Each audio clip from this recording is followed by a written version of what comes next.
ব্যস্ত জীবনে একদম কম সময়ে আজকে মজার রূপচাঁদা মাছ ভুনা করে দেখাবো। হাতে মাত্র 10 মিনিট সময় থাকলে এই মাছ ভুনাটি সহজেই তৈরি করে নিতে পারবেন। আসসালামু আলাইকুম, কেমন আছেন সবাই? যে যেখান থেকে আমার ভিডিওটি দেখছেন সবার জন্য রইল অনেক অনেক শুভেচ্ছা ও ভালোবাসা। তৈরি করার জন্য আমি এখানে মাছগুলোকে পরিষ্কার করে নিয়ে হলুদ ও লবণ মেখে মাছগুলোকে হালকা করে ভেজে নিয়েছি। মাছ ভাজতে সবাই পারে, তাই আর দেখালাম না। চুলায় প্যান বসিয়ে তেল দিয়ে দেব, সাথে দিয়ে দেব 1 কাপের মতো পেঁয়াজ কুচি। এই মাছটার মধ্যে পেঁয়াজের পরিমাণটা একটু বেশি দিলেই কিন্তু খেতে ভালো লাগে।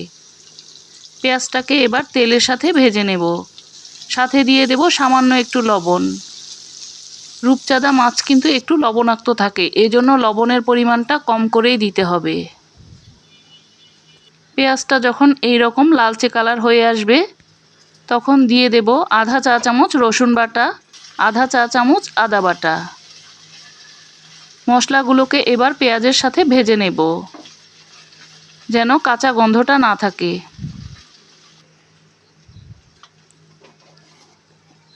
ভেজে নেওয়া হয়ে গেলে দিয়ে দেব 1 চা চামচ হলুদের গুঁড়া, 1 চা চামচ জিরার গুঁড়া, 1 চা চামচ লাল মরিচের গুঁড়া। আমি কিন্তু চামচের সমান সমান করে নিয়েছি, উঁচু উঁচু করে নিইনি।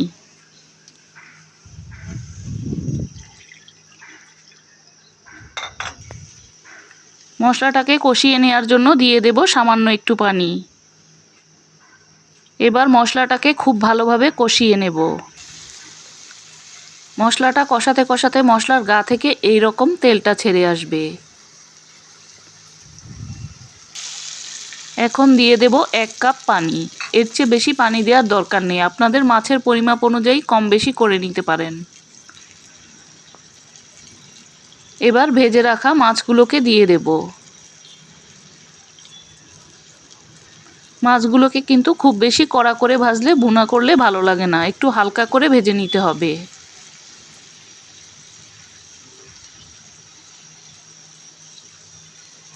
মাঝে মাঝে মাছগুলোকে একটু উল্টে দিতে হবে।